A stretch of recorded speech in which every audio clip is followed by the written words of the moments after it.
નમસ્કાર ખેડૂત મિત્રો, સ્વાગત છે તમારું ખેડૂત પરિચય યુટ્યુબ ચેનલમાં। આજે તારીખ 4 ફેબ્રુઆરીને આજની સવારની હવામાન અપડેટની અંદર માહિતી મેળવીએ તો ખેડૂત મિત્રો માટે માઠા સમાચાર। ગુજરાતની અંદર 2 દિવસ દરમિયાન પડી શકે છે માવઠાના વરસાદી ઝાપટા। તો આજે તેમજ આવતીકાલે કયા કયા વિસ્તારની અંદર હળવા સામાન્ય વરસાદી ઝાપટાની સંભાવના છે તેની અપડેટ મેળવશું। સાથે જ ઠંડીનો રાઉન્ડ ફરીવાર જોવા મળશે, તાપમાન કેવું રહેશે અને ઝાકળ વરસાદ ગુજરાતની અંદર કેટલા દિવસ જોવા મળશે તેની સંપૂર્ણ માહિતી મેળવીશું। ચેનલમાં નવા હોય તો ચેનલને સબસ્ક્રાઇબ કરી દેજો અને વિડીયોને લાઈક આપીને શેર કરી દેજો।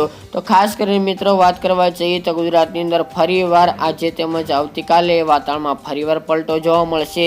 અત્યારે એક મજબૂત વેસ્ટર્ન ડિસ્ટર્બન્સ ઉત્તર ભારતના વિસ્તારમાંથી પસાર થઈ રહ્યું છે, જેની અસર ગુજરાતમાં 2 દિવસ જોવા મળી શકે છે, જેથી કચ્છ અને ઉત્તર ગુજરાતના ખાસ કરીને બોર્ડર લાગુ વિસ્તારની અંદર વાતાવરણમાં પલટો જોવા મળશે, તેમજ અમુક વિસ્તારની અંદર હળવા સામાન્ય વરસાદી ઝાપટા જોવા મળે તેવી સંભાવના દેખાઈ રહી છે।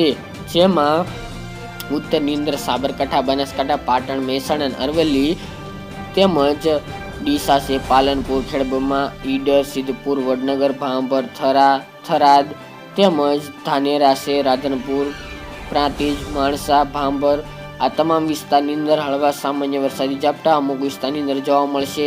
તેની સાથે કચ્છના ખાવડા, રાપર, લખપત, ભુજ, ભચાઉ, નલિયા, માંડવી, ગાંધીધામ અને વાગડ વિસ્તાર આ તમામ વિસ્તારની અંદર પણ વાતાવરણમાં પલટો આવે અને હળવા સામાન્ય વરસાદી ઝાપટા અમુક સેન્ટરોની અંદર જોવા મળે તેવી સંભાવના દેખાઈ રહી છે। ગુજરાતની અંદર કોઈ ભારે માવઠું નહીં જોવા મળે, પરંતુ સામાન્ય માવઠું જોવા મળે અને અમુક સેન્ટરો વાઇઝ જોવા મળે તેવી સંભાવના દેખાઈ રહી છે। આ સિસ્ટમ જે વેસ્ટર્ન ડિસ્ટર્બન્સ પસાર થઈ રહ્યું છે તેની અમુક લહેરો ગુજરાત સુધી પહોંચશે, જેથી ખાસ કરીને બોર્ડર લાગુ વિસ્તારની અંદર અસર જોવા મળે તેવું અનુમાન હાલ તો જોવા મળી રહ્યું છે। બાકી ગુજરાતમાં કોઈ ભારે માવઠું થાય તેવા સંજોગો જણાઈ રહ્યા નથી।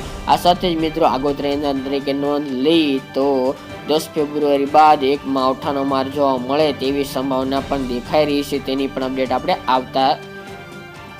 આપતા રહીશું। સાથે જ મિત્રો તે આગોતરા તરીકે નોંધ લેવી, તેમાં જ western disturbance back to back પસાર થવાના છે, જેની અસર ગુજરાતમાં થઈ શકે છે। આ સાથે મિત્રો અત્યારે જે વેસ્ટર્ન ડિસ્ટર્બન્સ ચાલી રહ્યું છે જેની અસર ગુજરાતમાં જોવા મળશે અને સાથે જ આજથી લઈને 10-11 તારીખ સુધી ગુજરાતમાં ઠંડીનો માર જોવા મળશે, ઠંડીમાં વધારો થશે।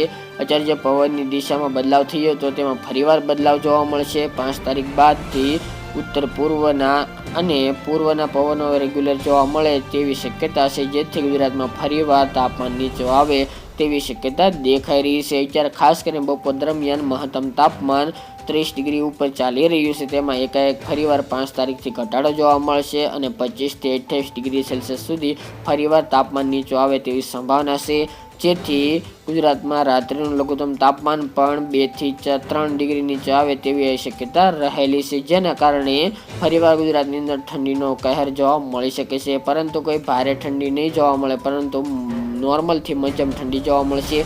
ઉત્તર ગુજરાતની અંદર તાપમાન વધુ નીચું આવવાની સંભાવના દેખાઈ રહી છે।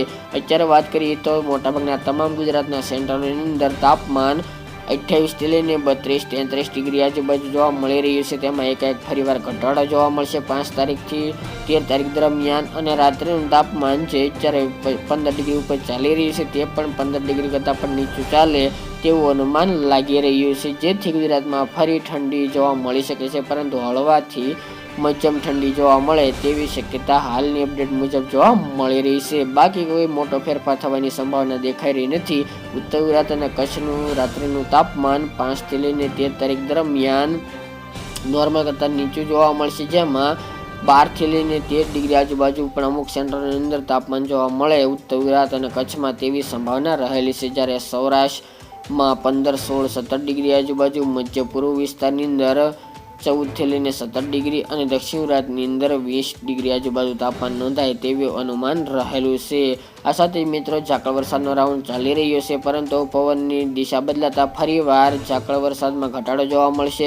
હવે ધીરે ધીરે હજુ 4 દિવસ સુધી હળવા સામાન્ય વરસાદી ઝાપટા સાથે મિત્રો ઝાકળ વરસાદ પણ જોવા મળી શકે છે, પરંતુ સામાન્ય ઝાકળ વરસાદ જોવા મળશે વહેલી સવારે। બાકી ગુજરાતમાં કોઈ ભારે વરસાદની સંભાવના દેખાઈ રહી નથી। આવનાર દિવસોમાં માવઠાની સંભાવના છે, પરંતુ તેની અપડેટ આપતા રહીશું આપણે જ્યારે તે આગોતરા ઇંધણ તરીકે તેની નોંધ લેવી. બાકી કોઈ ખેડૂત ભાઈને હજુ ચિંતા કરવાની જરૂર નથી. તો મિત્રો આ અત્યારની વહેલી સવારની અપડેટ. ફરી એક નવા વિડીયો સાથે મળીશું. આજ માટે એટલું જ. જય જવાન જય કિસાન મિત્રો.